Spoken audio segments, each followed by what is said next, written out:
Hey everybody, and welcome back to the Bimmer barn. Today we're going to be servicing the expansion tank on my BMW X5, and we're going to be talking about why this is such a common failure point on BMWs. And we're also going to be doing some services around the engine, like an oil change and the cabin filter, which are really commonly required as well. So without further ado, let's go ahead and get right into today's video.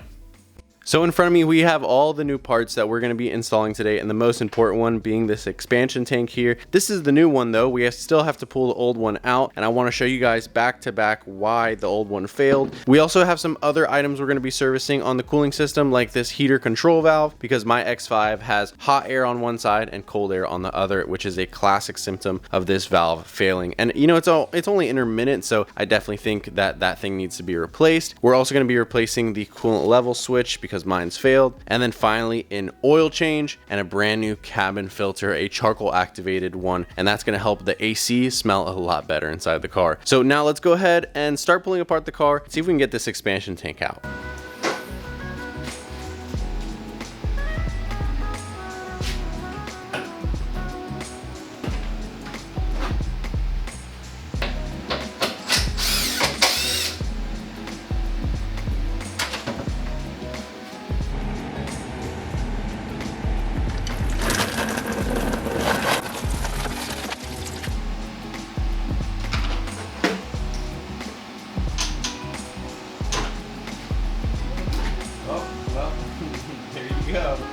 So after we drained the cooling system and tore apart some other pieces to get access to the expansion tank, we were able to remove it, and it is so clear why this thing is broken. And now that we've got it on the table here, it's in so many pieces. Look, these are actually the rings that go in here. It fell apart internally, but that seals onto the expansion tank bracket.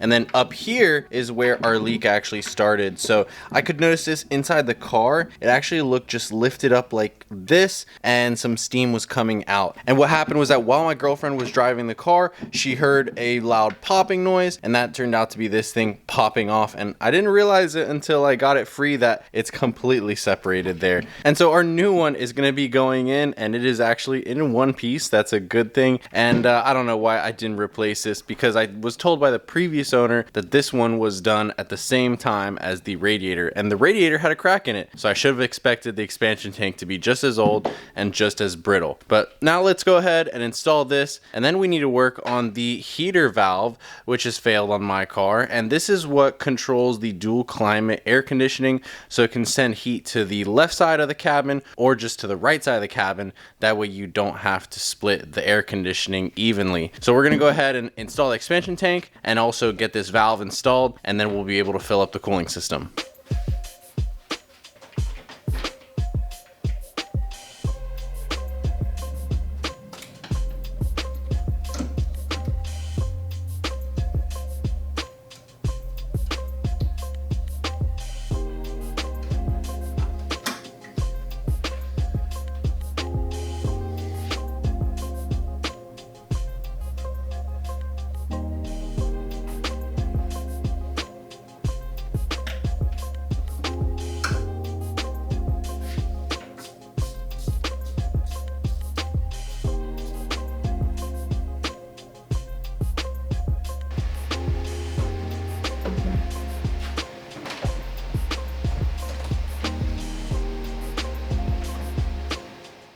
So now I just wanted to take another moment to really explain why the expansion tank fails so commonly on BMWs, and that's because of the kind of two-piece design, being that it has an upper and bottom portion. They're both plastic, and then in the middle it's really sandwiched together with some glue. But what happens is that over time the glue starts to separate, weaken, and then you'll have either gases escaping, or in this case it all broke off at once and basically separated in two. So I would really recommend you guys service the expansion tank, not like me. I forgot to do that last time, but you should service it when you do your cooling system, when you do the water pump and the thermostat, even if the previous owners told you that it was recently replaced. So now what we're going to do is we're going to move on to the oil change, which is simple. I think there's access. I may have put this on too soon, but there's access to the oil filter right there. Do our oil change, and then the cabin filter, which is up here. So let's take care of those services, and then we'll be good to, I think, reset some lights, and we'll be all done.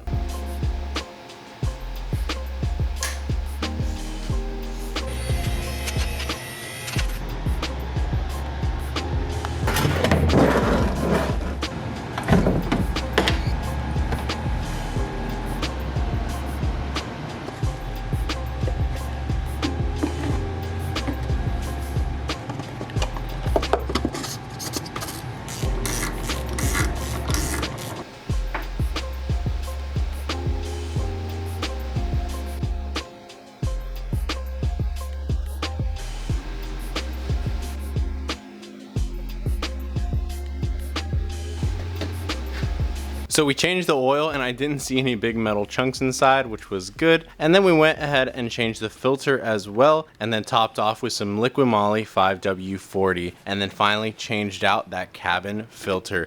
So now that we're all done working on this engine, I'm ready to put this thing off the lifts and take it for a test drive. And you know guys, I actually did have the opportunity to go to the rear subframe, and turns out that clunking that I was getting inside the car when shifting, those are the rear subframe bushings like some of you guys had guessed. So I do want to take care of those very soon. I want to hear if you guys want me to replace them with the factory rubber bushings, or if I should do PowerFlex bushings. It might be worth it to invest into the bushing tool. I think you can use it for a couple of subframes, and maybe I could rent it out to you guys through the website. So maybe that's a good idea. Let me know what you guys think of that down below. But for now, I think I'm ready to take this car off the lift and be done with it.